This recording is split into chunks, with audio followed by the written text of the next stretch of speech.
2020 সালে যখন হাসিনা সরকার ক্ষমতায় ছিল তখন থেকে সেন্ট মার্টিনে পর্যটক সীমিতকরণ পদক্ষেপ গৃহীত হয়েছিল এবং আইন প্রয়োগ করে তা বাস্তবায়নের চেষ্টাও কম হয়নি। হাসিনা সরকার সেটা পারেনি, কারণ তার ছিল দুর্নীতি প্রেম। তার পুরো সরকার ছিল দুর্নীতির আগ্রা। টাকা ও সিন্ডিকেটের কাছে বিক্রি হতো প্রতিনিয়ত। তাই আইন প্রণয়ন হলেও কখনো কখনো আইন বিক্রি হয়ে যেত সিন্ডিকেট ও ব্যবসায়ীদের কাছে। সেন্ট মার্টিন দিনে যেতে পারবেন 1250 জন পর্যটক। এবছর থেকেই পর্যটকের সংখ্যায় বিধিনিষেধের উদ্যোগ। নিবন্ধন হতে হবে অ্যাপে, আরোপ হতে পারে বাড়তি কর। প্রথম আলো বা বর্তমানে ভারতের আলো নামে খ্যাত এই পত্রিকা 2020 সালে প্রকাশ করেছে এই নিউজ, যখন তাদের প্রভু শেখ হাসিনা ছিল বাংলাদেশের সরকার প্রধান। একটু নিচে লক্ষ্য করলে দেখতে পারবেন এই নিউজটি প্রকাশের তারিখ রয়েছে 30 সেপ্টেম্বর 2020। এই প্রতিবেদনে আরও বলা হয়েছিল, প্রবাল দ্বীপ সেন্ট মার্টিনের জীববৈচিত্র্য রক্ষায় সেখানে পর্যটক নিয়ন্ত্রণের উদ্যোগ নিয়েছে সরকার। আসছে মৌসুমে দ্বীপটিতে দিনে 1250 জনের বেশি পর্যটক যেতে পারবেন না। সাধারণত প্রতি বছর সেপ্টেম্বরের শেষ থেকে এপ্রিল পর্যন্ত সেন্ট মার্টিনে পর্যটক যেতে পারবেন। স্থানীয় হিসাবে সেপ্টেম্বর থেকে মার্চ মাস পর্যন্ত ভরা মৌসুম দিনে 5 থেকে 8,000 পর্যটক দ্বীপটিতে যান। তাদের একটি অংশ সেখানে রাত্রি যাপন করেন। পর্যটকের সংখ্যা নিয়ন্ত্রণে সরকারের উদ্যোগটি আসে গত মার্চে প্রধানমন্ত্রীর কার্যালয়ে অনুষ্ঠিত এক আন্তঃমন্ত্রণালয় সভায়।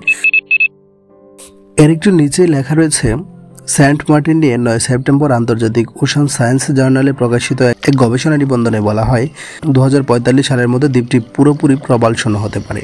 দ্বীপটিতে প্রবাল ছাড়াও বিশ্বজুড়ে বিলুপ্তপ্রায় জলপাই রঙের কাছিম, 4 প্রজাতির ডলফিন, বিভিন্ন প্রজাতির পাখি সহ নানা ধরনের বন্যপ্রাণীর বাস। সরকারের শীর্ষ পর্যায় থেকেও বিপুল সংখ্যক পর্যটকের যাতায়াতকে দ্বীপটির অস্তিত্বের জন্য মারাত্মক হুমকি চিহ্নিত করা হয়েছে। প্রধানমন্ত্রীর কার্যালয়ে অনুষ্ঠিত সভায় সেন্ট মার্টিনে 5 বছরের জন্য পর্যটক নিষিদ্ধের সুপারিশও করা হয়েছিল। Saint Martin eco tourism development সোসাইটির সভাপতি শিবলুল আলম কুরুশি প্রথম আলো সাক্ষাৎকারে বলেন, সেন্ট মার্টিনে পর্যটক ছাড়াও প্রায় 10,000 মানুষ বাস করে। সেখানে পুরোপুরি পর্যটন নিষিদ্ধ করা হলে বহু মানুষের জীবন জীবিকা সংকটে পড়বে। তাছাড়া আরও বলা হয়েছে, এদিকে পরিবেশ অধিদপ্তর এরই মধ্যে সেন্ট মার্টিন বেড়াতে যেতে আগ্রহীদের নিবন্ধনের জন্য একটি অ্যাপ তৈরির কাজ শুরু করছে। নিবন্ধন ছাড়া কোনো পর্যটক যাতে সেন্ট মার্টিনে যেতে না পারে তা নিশ্চিত করতে এই উদ্যোগ। তারপর আরেকটু নিচে গেলে দেখতে পাবেন সেখানে স্পষ্টভাবে লেখা রয়েছে, বাংলাদেশ পরিবেশ আইনবিদ সমিতির এক রিট আবেদনের পরিপ্রেক্ষিতে 2018 সালে হাইকোর্ট সেন্ট মার্টিনকে রক্ষায় সরকারকে কার্যকর পদক্ষেপ নিতে নির্দেশ দেন। সরকারের বিভিন্ন সংস্থাও বিভিন্ন সময় সেন্ট মার্টিনে রাত্রি যাপন নিষিদ্ধ করা, হোটেল সরিয়ে নেওয়ার মতো নানা উদ্যোগের কথা শুনিয়েছে, কিন্তু কার্যকর হয়নি। সুতরাং হাসিনা আমলে এ সকল তথ্যগুলো স্পষ্ট বলে দিচ্ছে যে ন্যানোপ্লাস্টিক ও অতিরিক্ত বজ্র এবং অধিক পর্যটক সেন্ট মার্টিন দ্বীপের জীববৈচিত্র্য ব্যাহত করে তুলছে, যা সেন্ট মার্টিন দ্বীপকে শেষ করে দিচ্ছে। তখন থেকে পর্যটক কমিয়ে দ্বীপকে রক্ষা করা অতি গুরুত্বপূর্ণ মনে হলেও আইন প্রয়োগ করে তা বাস্তবায়ন করা সম্ভব হয়নি, কারণ হাসিনা সরকার ও তার লুট বাহিনী টাকা ও সিন্ডিকেটের কাছে বিক্রি হতো দিনে কয়েক শতবার।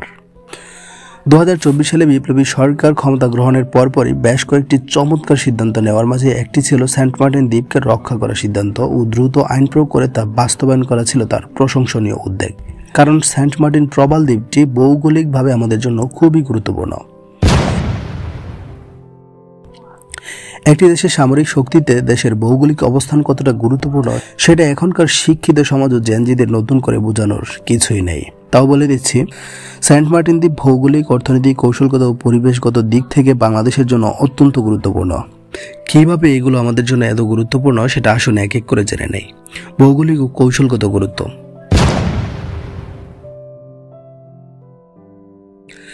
সেন্ট মার্টিন বাংলাদেশের একমাত্র প্রবাল দ্বীপ যা বঙ্গোপসাগরের দক্ষিণ পূর্ব কোণে অবস্থিত। এটি বাংলাদেশের মিয়ানমার সামুদ্রিক সীমার কাছে অবস্থিত, যা দেশের সামুদ্রিক সার্বভৌমত্ব রক্ষার ক্ষেত্রে অত্যন্ত গুরুত্বপূর্ণ। মিয়ানমারের সাথে বাংলাদেশের সমুদ্র সীমা বিরোধ নিষ্পত্তির ক্ষেত্রে দ্বীপটি একটি গুরুত্বপূর্ণ ভূমিকা পালন করছে। অর্থনৈতিক ও সামুদ্রিক সম্পদ। সেন্ট মার্টিন দ্বীপের চারপাশে সমুদ্র এলাকা মৎস্য সম্পদে সমৃদ্ধ, যা বাংলাদেশের সামুদ্রিক অর্থনীতির জন্য গুরুত্বপূর্ণ। পর্যটন শিল্পের জন্য দ্বীপটি একটি আকর্ষণীয় স্থান, যা স্থানীয় অর্থনীতিতে অবদান রাখে। দ্বীপের কাছাকাছি এলাকায় সম্ভাব্য প্রাকৃতিক গ্যাস, খনিজ সম্পদের উপস্থিতির কারণে এটি অর্থনৈতিক দৃষ্টিকোণ থেকেও গুরুত্বপূর্ণ।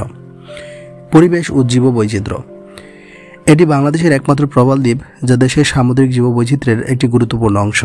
দ্বীপটি বিভিন্ন বিরল সামুদ্রিক প্রাণীর আবাসস্থল, যেমন কচ্ছপ, ডলফিন ও বিভিন্ন প্রজাতির মাছ রয়েছে। জলবায়ু পরিবর্তন ও সমুদ্রপৃষ্ঠের উচ্চতা বৃদ্ধির কারণে দ্বীপটি ঝুঁকির মধ্যে থাকায় এটি পরিবেশগত গবেষণার জন্য অত্যন্ত গুরুত্বপূর্ণ। বঙ্গোপসাগরে বাণিজ্যিক ও সামরিক কৌশলের জন্য সেন্ট মার্টিন দ্বীপ অত্যন্ত গুরুত্বপূর্ণ।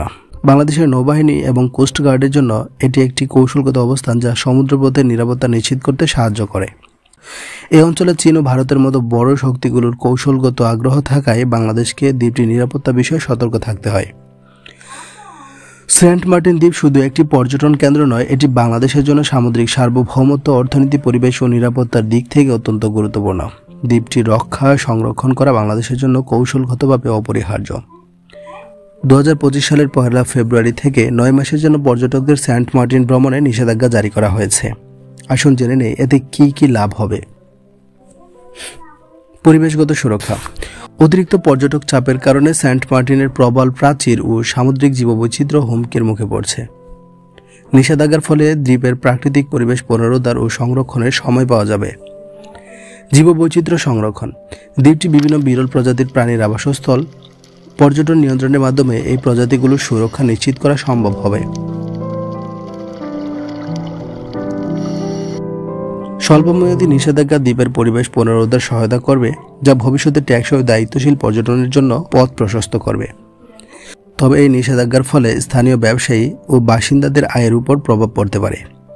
তাদের উদ্বেগ বিবেচনা করে সরকারকে বিকল্প আয়ের উৎস ও সহায়তা প্রদানের উদ্যোগ নিতে হবে।